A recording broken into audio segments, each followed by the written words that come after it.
Do you ever struggle in your life of trying to figure out how much value to place on something or how much value something is? So today we're going to talk about what is value and how is value created.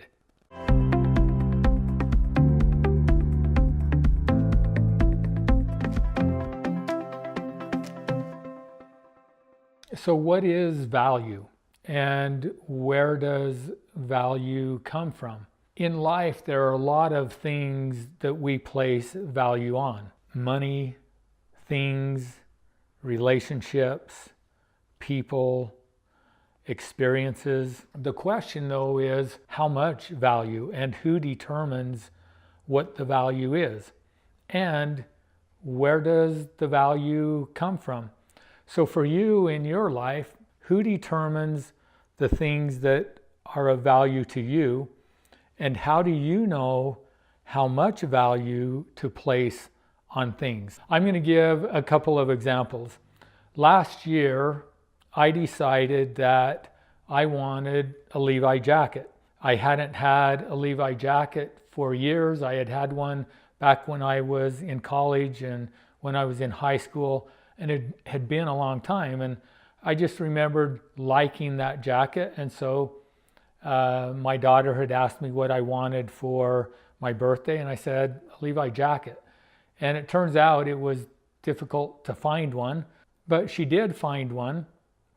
And there was a store in our town that carried them, but they were out of them. And so she had ordered one, and it took months for it to come in. She began to think that it wasn't going to come in, so she found one somewhere else and purchased it for me. And then shortly after that, she got a call and said that the store had them in the town that we were in. And so she gave me the one, but then I went down and looked at the Levi jackets in that store, and they had two different kinds of Levi jackets, and I decided to buy them. So I don't know what it was about Levi jackets, but for some reason I valued them at that time. Now, who determined the value of that Levi jacket? So each of the jackets that I bought were about $80. So that's the price that somebody else put on that Levi jacket. But how much was that Levi jacket really worth? How much did I value it? So let's say the cost was $80. So how much was it worth to me? Well, the truth is we don't know for sure. What we do know is it was worth more to me than $80. The reason is because I was willing to exchange $80 for the jacket. Now, how much was the jacket worth to the store that sold it to me? We don't know that for sure either, but we do know that it was worth less than $80 because they would have rather had the $80 than the jacket. Now, what would have happened if I bought that jacket for $80 and then I went back a week later and the jacket was on sale for $40? How do you think I would feel about that? Now, we live in a society today where we're kind of conditioned not to create our own value. We allow other people to decide or determine for us what the value is. So if I walked into the store and saw that it was on sale for $40, if I'm not accountable and if I'm not responsible for myself, I may feel like I was cheated because now they're selling it for $40 and I bought it for $80. And I may go and talk to the store owner and say, hey, you know, what's up with this? I just bought this last week and I paid $80 for it. It's now on sale for $40. I think you owe me $40. Do they owe me $40? Well, again, because of the society in which we live, you know, we have guarantees and things like that that says, you know, if you find this product somewhere else for a lower price, or if it goes on sale within so many days of buying it, you know, you can get it at that price. Why do we have those things in place? Who made me buy the jacket for $80? Nobody forced me to do that. And at the time that I made that choice, I valued it more than $80. So why did it change? Why do I now expect than to give me $40 back because of what I valued at the time. What we're doing is we're teaching and conditioning people to not know what they value and to allow other people to determine for us what we value. So that's just an example with things. Oftentimes in life, we don't value things until other people begin to value them. Now, here's the truth about that. As far as things go, in and of themselves, they have no value. They only have value based on people who place value on them or know how to use that thing to create value. So before we knew what oil was and what oil could be used for, then oil was just a problem that it contaminated land and it was not a useful thing. But once, with our knowledge and understanding, we created a use for that, and now something that at one point was not useful is very useful. And so all value from things comes from people. It's from our knowledge and our skills and ability of taking that thing and creating something with that other people can use. And so another maybe way of looking at value is how can it be used and what can it be used for? Now let's talk about the only thing of real value, which is human life. Because as we just stated, things have no value.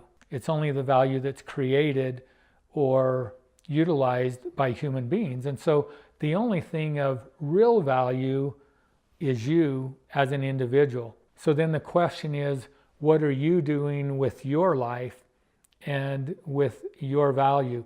And do you know what your value is? Or are you allowing other people to determine for you and to tell you what your value is? If you're letting other people tell you and create your value for you, you'll never be at a place of true happiness because you have no control over other people and what they think and what they think about you.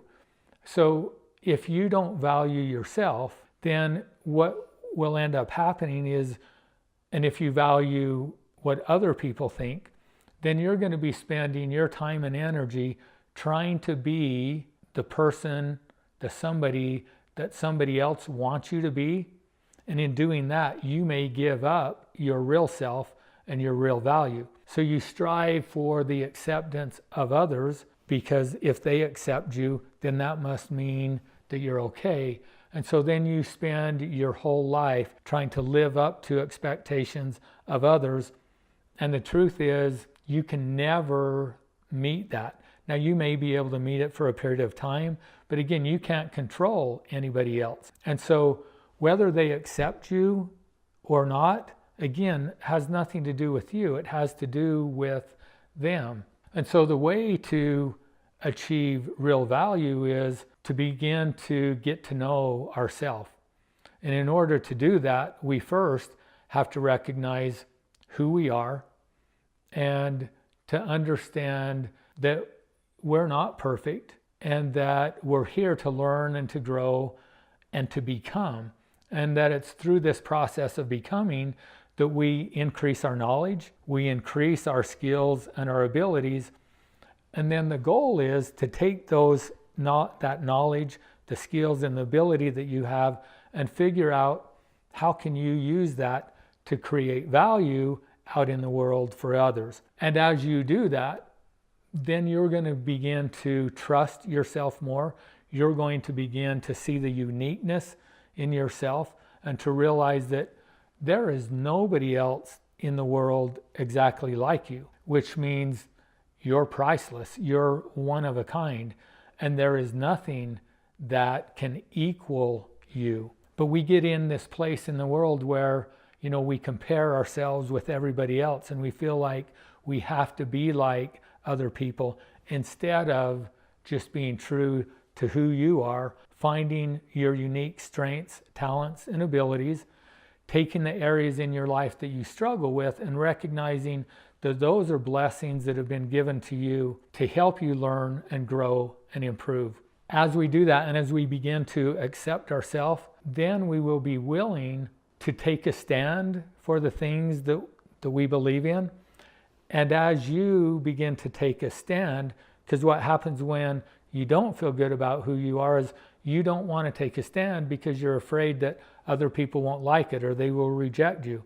But once you're okay with yourself and you begin to not worry about that, then you can take a stand for who you are and watch and see what happens with that. Because then as people begin to respect you, they're respecting the real you of who you are, not the fake you of who you're trying to be in order to get their value or their acceptance. So value is something that is determined by individuals.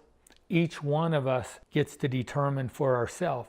So you get to determine for yourself what you value. And I encourage you to pay attention to, are you honoring yourself? Are you valuing the real things that you value?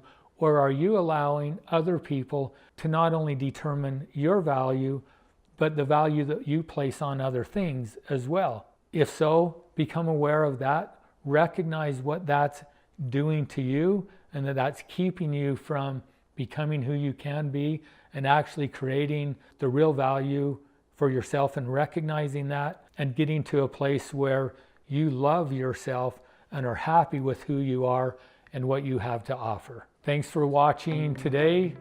Subscribe to our channel.